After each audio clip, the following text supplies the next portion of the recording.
Vitamin C ලබා ගැනීම මගින් අපට ලැබෙන වාසි මොනවද? ඇත්තටම කියන තරම් ප්‍රතිඵල ලැබෙනවද? දිගින් දිගටම භාවිතා කිරීම අහිතකරද? ඉතින් අද මම කතා කරන්නේ විටමින් C පිළිබඳව. වීඩියෝ එක අවසන් වෙනකන් රැඳී ඉන්න.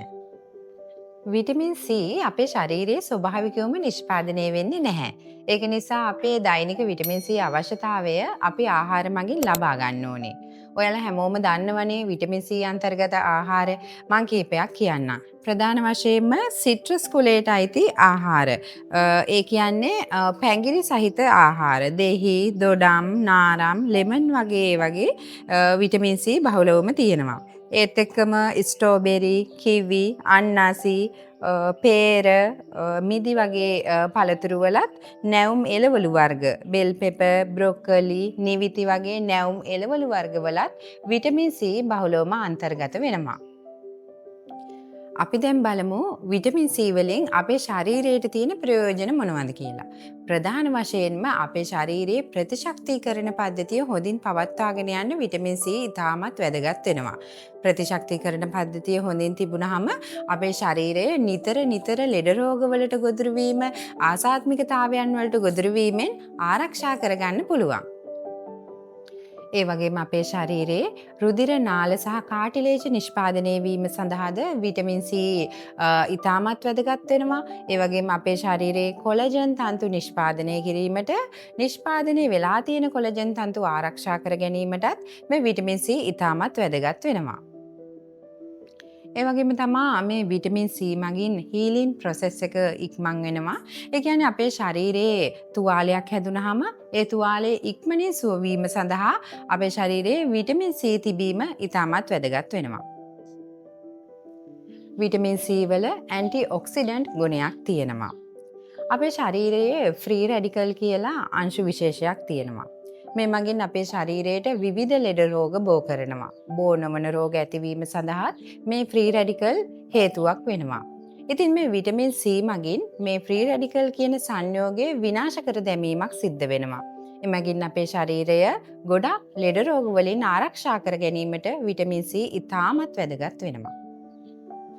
ඒ වගේම තමා සෙම් ප්‍රතික්ෂයාව සහ විටමින් C අතර තියෙන සම්බන්ධතාවය මොකක්ද? අද ගොඩාක් දෙනේ සෙම් ප්‍රතික්ෂයාව හැදුර ගමන් විටමින් C ලබා ගැනීමට පෙළඹිලා ඉන්නවා.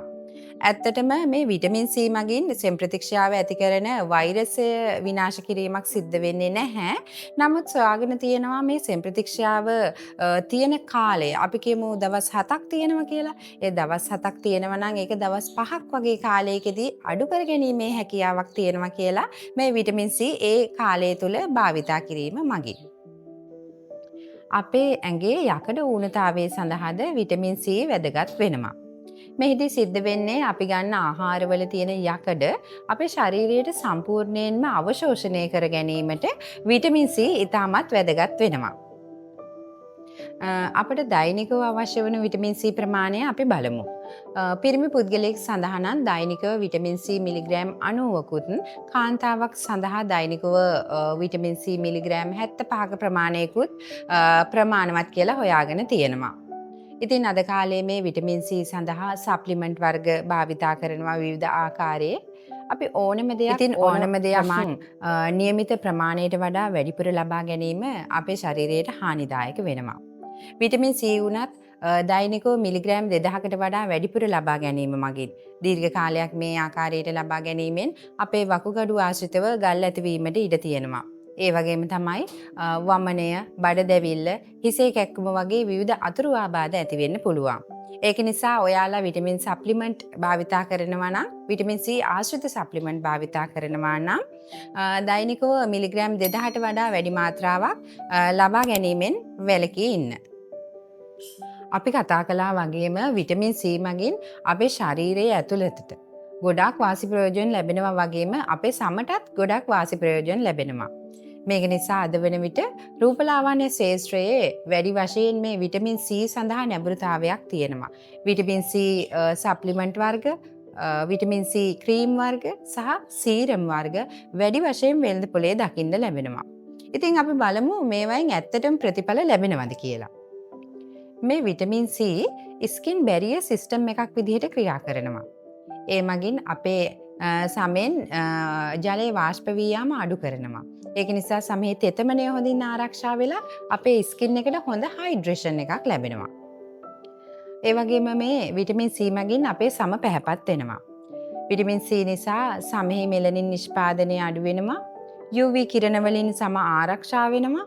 ඒක නිසා සම පැහැපත් වීමක් සිද්ධ වෙනවා.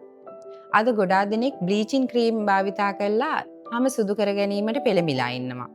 ඉතින් මේ වගේ අහිතකර දේවල් භාවිතා කරලා හම සුදු කරගන්නවට වැඩිය අපිට ස්වභාවිකවම සෞඛ්‍ය සම්පන්න විදියට සම පැහැපත් කර ගැනීමේ හැකියාවක් තියෙනවා මේ විටමින් C මගින්. අපේ සම ආශ්‍රිතව තියෙන කොලජන් තන්තු නිෂ්පාදනය වැඩි කර ගැනීම සඳහාත් විටමින් C වැදගත් වෙනවා. තියෙන කොලජන් තන්තු ආරක්ෂා කිරීමක් සහ අලුතින් කොලජන් තන්තු නිෂ්පාදනය වීම වැඩිවීම මේ මගින් සිද්ධ වෙනවා. ඒක නිසා අපේ සමෙහි ෆයින් ලයින්ස් wrinkles ඇතිවීම ගොඩාක් දුරට අඩු වෙනවා. අපට අපේ තරුණ පෙනුම දීර්ඝ කාලයක් පවත්වා ගැනීම සඳහා විටමින් C ඉතාමත් වැදගත් වෙනවා. විටමින් C අන්තර්ගත හොඳ නිෂ්පාදනයක්. සප්ලිමන්ට් එකක් වෙන්න පුළුවන්, ක්‍රීම් එකක් වෙන්න පුළුවන්, සීරම් එකක් වෙන්න පුළුවන්. දීර්ඝ කාලයක් භාවිතා කිරීම මගින් අපට සාර්ථක ප්‍රතිඵල ලැබෙනවා. අද මම කතා කරේ විටමින් C සම්බන්ධව. ඉතින් අපිට ලංකාවේ වෙළඳ පොලෙන් ඕන තරම් විටමින් C අන්තර්ගත පළතුරු වර්ග, එළවලු වර්ග ලබා ගැනීමේ හැකියාව තියෙනවා. ඒත් එක්කම අපට අපේ ගෙවත්තේත් පළතුරු ගස් ටිකක්, එළවලු ටිකක් හදාගන්න පුළුවන්. ඒයින් අපට දෛනිකව අවශ්‍ය වෙන විටමින් C සපුරා ගැනීමේ හැකියාව තියෙනවා. ඉතින් ආයෙත් දවසක වීඩියෝ එකකින් අපි හමු වෙමු. එතකන් ඔයාලට නිරෝගී දිවියක්.